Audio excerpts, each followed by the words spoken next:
Bonjour à tous. Cette vidéo fait partie de ma campagne électorale pour les législatives 2022 dans la 7e circonscription de l'Hérault. Aujourd'hui, je vais vous expliquer ce que personne ne vous dit sur l'inflation et la hausse des prix. Les plus âgés d'entre nous ont connu l'inflation pendant les 30 Glorieuses, qui correspondaient à une période de forte croissance économique. L'inflation actuelle n'est pas du tout de même nature, il n'y a aucune croissance économique, bien au contraire.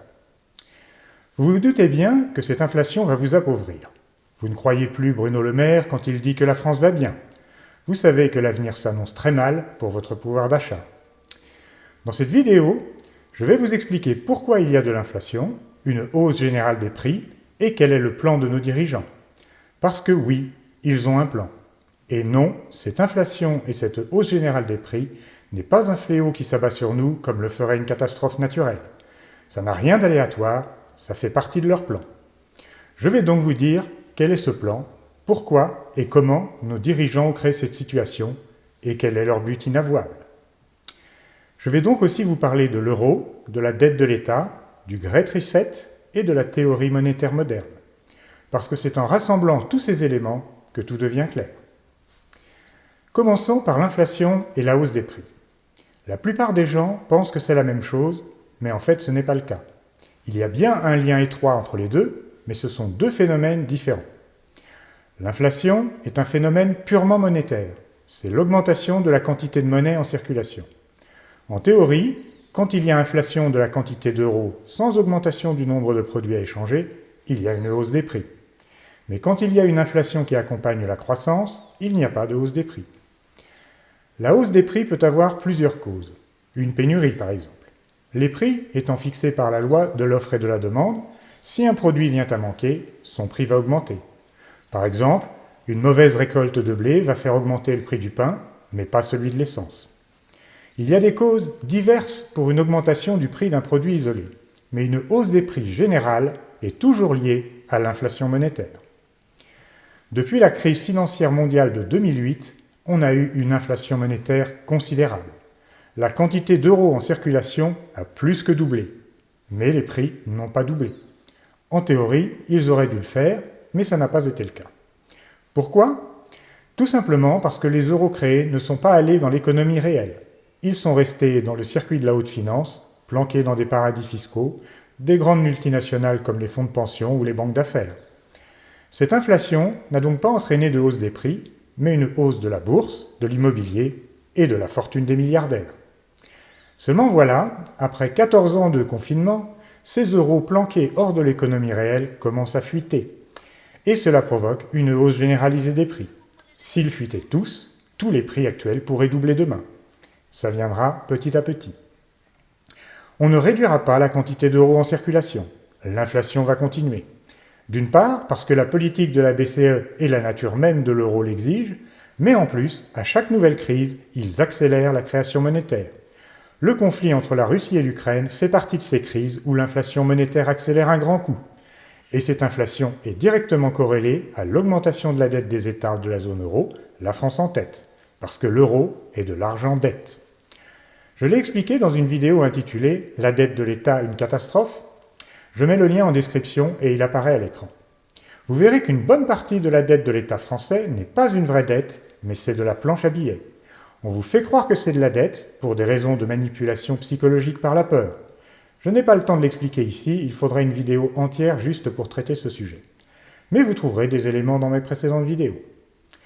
Nous avons donc une corrélation entre l'inflation monétaire, la dette de l'État, la nature de l'euro en tant qu'argent dette, et la hausse des prix qui entraîne la baisse de votre pouvoir d'achat. C'est pour cette raison que nous devons sortir de l'euro par le Frexit, parce que ce système est une trappe à pauvreté pour les Français. Voilà pour l'introduction, qui n'est faite que d'observation des faits. Je vous la résume en une phrase. L'euro est de l'argent dette, et à chaque crise, on crée de nouveaux euros en grande quantité, ce qui augmente la dette de l'État, et cette inflation monétaire provoque une hausse des prix généralisée après plusieurs années de latence, et cela diminue votre pouvoir d'achat. La hausse des prix d'aujourd'hui correspond à l'inflation monétaire d'il y a 10 ans au moins. Nous avons encore de nombreuses années d'inflation carabinée à écouler, ce qui va provoquer de nouvelles baisses de votre pouvoir d'achat. Mais entre-temps, les ultra-riches vont continuer à s'enrichir massivement parce que tous ces euros nouvellement créés vont au départ dans leur poche. Parlons maintenant de la théorie monétaire moderne. C'est un concept peu connu, mais qui fait partie intégrante de leur plan, qu'on appelle le Great Reset, la grande réinitialisation. La théorie monétaire moderne, qu'est-ce que c'est? C'est une théorie monétaire qui explique comment on peut créer de la monnaie à partir de rien, c'est-à-dire faire de l'inflation, sans provoquer de hausse des prix. Génial, me direz-vous, toujours plus d'euros, mais pas de hausse des prix. Oui, absolument, c'est bien la promesse de la théorie monétaire moderne. Mais attention, il ne faut pas en conclure que ça implique une hausse du pouvoir d'achat. C'est en fait tout le contraire.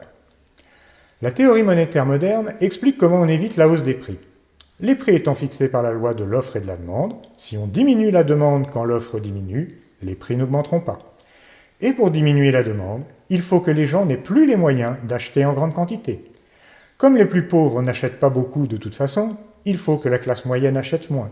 Donc, la solution, c'est qu'en cas de hausse des prix observée, il faut augmenter les impôts et les taxes de la taxe moyenne et bloquer les salaires, pour que leur pouvoir d'achat diminue. Oui, c'est bien ça, pour avoir de l'inflation monétaire, c'est-à-dire des nouveaux euros tout beaux tout neufs qui tombent dans les poches des ultra-riches et de la caste oligarchique mondialiste, il faut diminuer toujours plus le pouvoir d'achat de la classe moyenne, en bloquant les salaires et en augmentant les impôts et les taxes. Voilà leur plan. C'est le Great Reset, la grande réinitialisation. La théorie monétaire moderne est à l'œuvre depuis de nombreuses années. On peut constater qu'elle marche parfaitement. Notre pouvoir d'achat diminue, la dette de l'État augmente sans fin, les impôts et les taxes augmentent chaque année, les salaires, les pensions et les retraites sont bloqués et ne seront jamais indexés sur l'inflation, et le pouvoir d'achat diminue sans cesse pour les classes moyennes. Quant aux pauvres, on ne leur laisse que le minimum vital. Et pendant ce temps, les ultra-riches et la caste oligarchique mondialiste continuent à s'enrichir grâce à l'inflation monétaire. Dans un monde où la croissance économique est arrêtée, les riches et les puissants, pour continuer à s'enrichir, prennent chaque année une plus grande part d'un gâteau qui ne grossit plus, et ne laissent aux peuples européens que des miettes de plus en plus petites. Macron est à la manœuvre pour que ce Great Reset soit achevé le plus vite possible. Mais ce n'est pas inéluctable. Nous pouvons faire le Frexit et retrouver notre monnaie souveraine. Parce que cette théorie monétaire moderne et ce Great Reset sont intimement liés à l'Union européenne et à l'euro. Avec une politique différente, dans une France libre et indépendante qui contrôle sa monnaie souveraine, la croissance et la hausse du pouvoir d'achat sont parfaitement possibles. Il faut savoir ce qu'on veut. Vous avez le choix. Le 12 juin, si vous voulez vous appauvrir le plus vite possible, votez pour le candidat de Macron. Ou abstenez-vous. Si vous voulez vous appauvrir un tout petit peu moins vite, votez pour l'opposition contrôlée. Mais si vous voulez une vie meilleure, dans une France libre, indépendante et prospère, avec une croissance économique retrouvée et une augmentation régulière de votre pouvoir d'achat, votez pour la sortie du Great Reset, de la théorie monétaire moderne, donc de l'Union européenne et de l'euro. Votez pour les candidats du Frexit, les patriotes, dont je fais partie. Si vous n'êtes pas déjà abonné à cette chaîne, faites-le maintenant pour être tenu au courant de cette campagne. Partagez ces vidéos avec vos amis, vos voisins, vos collègues. Plus elles seront vues, mieux les électeurs seront informés. Si nous voulons mettre fin à cette baisse inexorable du pouvoir d'achat, chaque voix compte. À très bientôt, et vive la France!